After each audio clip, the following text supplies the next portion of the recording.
Bonjour à tous, voici les titres de ce journal.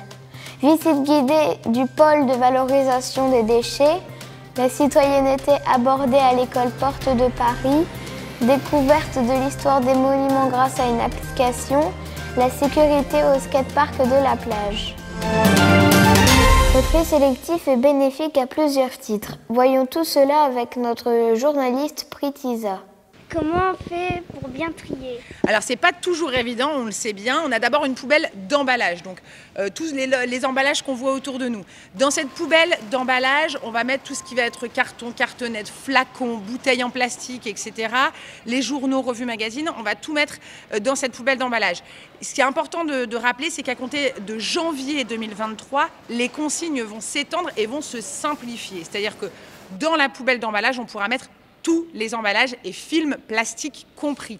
C'est-à-dire que dès qu'on achètera un objet emballé, eh bien tout son emballage, le film plastique, la boîte en plastique, on mettra tout dans la poubelle d'emballage.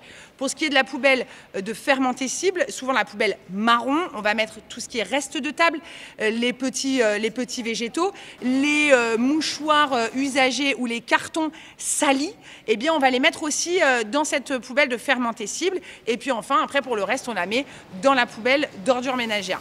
Merci beaucoup Kelly.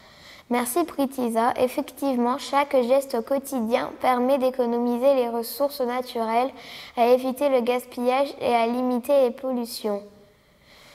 Nous abordons maintenant la page citoyenneté de ce journal. L'école Porte de Paris propose un parcours spécifique à leurs élèves. Célestine se trouve avec Monsieur Millien. Célestine, peux-tu s'il te plaît nous en dire plus ? Aujourd'hui, on est avec le directeur de l'école Porte de Paris. Qu'est-ce le parcours citoyen et pourquoi l'avez-vous créé? Alors le parcours citoyen, c'est un des 4 parcours de l'école. Il existe le parcours santé, le parcours avenir, le parcours citoyen et le parcours culturel. Alors le parcours citoyen, nous on a décidé de le matérialiser, c'est-à-dire qu'à chaque fois qu'on va faire une action citoyenne à l'école, du CP au CM2, on va garder une petite trace pour chacun de nos élèves. Et on va mettre, voilà, comme ça se présente ici, une petite vignette sur le parcours. Je suis avec Raphaël. Peux-tu nous donner un exemple de ton parcours citoyen? Une fois, on a été aux archives et puis on apprenait qu'est-ce que c'était les archives, les archivistes, qu'est-ce qu'ils faisaient. Aussi, on avait fait quelque chose sous forme de jeu. On apprenait les monuments de Calais. Partons maintenant à la rencontre de nos chers monuments et bâtiments emblématiques de la ville. Natacha, tu te situes devant le parvis de l'hôtel de ville. Elle est vraiment tout en haut. Tu vois ce qui tourne quand il y a du vent, ce qu'on appelle une girouette. Alors, on va avoir des questions. Est-ce que tu veux pour 25 ou 50 points? 50. Allez, 50. Bonjour, je suis avec Arnaud. Arnaud, comment marche l'application? Alors, cette application, le Calais Game Tour, c'est un jeu sur le patrimoine. Pour les familles, pour les enfants avec leurs parents, pour les personnes âgées, pour tout le monde. Et le but, c'est d'apprendre des choses sur la ville en s'amusant. Donc on va aller de la Jetée jusqu'à la place Crèvecoeur. On a 12 lieux à explorer et on va en apprendre plein de choses sur la ville. On va répondre à des questions et puis faire des défis. Alors, l'un des plus beaux hôtels de ville de France. Bienvenue devant l'un des plus beaux hôtels de ville de France. En étant modeste, je trouve qu'il s'agit du plus beau. Alors le jeu, on peut le commencer de 4 endroits différents, en fonction de où on se promène dans Calais et où on arrive. Alors on peut le commencer de la plage à côté du Dragon, parce qu'il y a un code tout facile qui est Dragon. On peut le commencer ici de l'hôtel de ville avec son beffroi, avec le code, parce qu'on est devant la mairie, donc le code c'est mairie. On peut le commencer du théâtre, avec le code du bâtiment, théâtre. Et puis on peut le commencer devant l'office du tourisme avec un code qui est un petit peu plus compliqué, qui est Calaïs, qui est le nom de Calais pendant la période médiévale. Avant de refermer ce journal, nous nous rendons tout de suite au skatepark de la plage où Charlie nous attend. Bonjour. Bonjour.